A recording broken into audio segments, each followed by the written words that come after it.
Dans une étude publiée le 12 juillet, dans la revue scientifique Ango Report, des chercheurs belges se sont penchés sur la relation entre la consommation de drogue et l'augmentation artificielle de dopamine.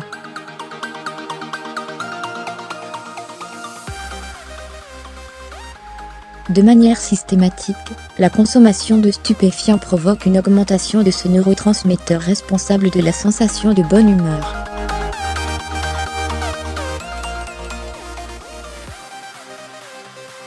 Un effet que l'on observe chez l'humain mais aussi chez les animaux, indique SLAT.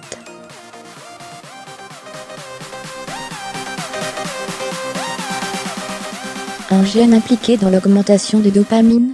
Dans cette étude, le chercheur Alban de Kerchove d'Exaerde et son équipe de la faculté de médecine de l'Université libre de Bruxelles, Belgique, ont mis en évidence le rôle majeur d'un gène spécifique, baptisé MAGED1.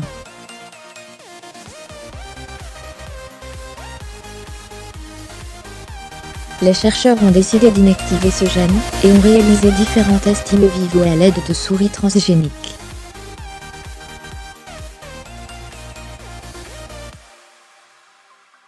Ils ont ainsi découvert que l'inactivation du gène MAGED1 rendait les rongeurs totalement insensibles aux effets de la cocaïne.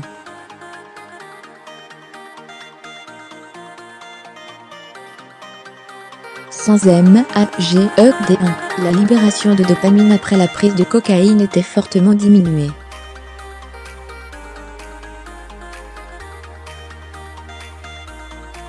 Enfin, sans ce gène crucial, les souris ne présentaient aucun des comportements addictifs habituellement observés après une prise de cocaïne.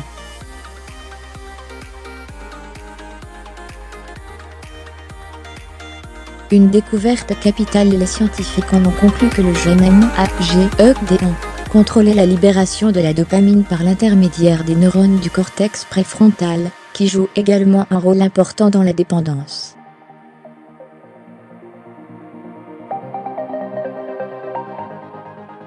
Par ces expériences, les chercheurs souhaitaient mieux comprendre les mécanismes par lesquels les drogues agissent sur le cerveau.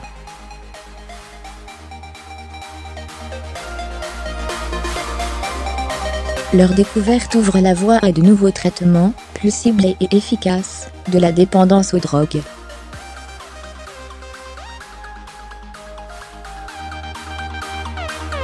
Comme elles invitent à d'autres études sur les mécanismes moléculaires sous-tendant les adaptations associées à l'addiction dans le cerveau, indique SLAT.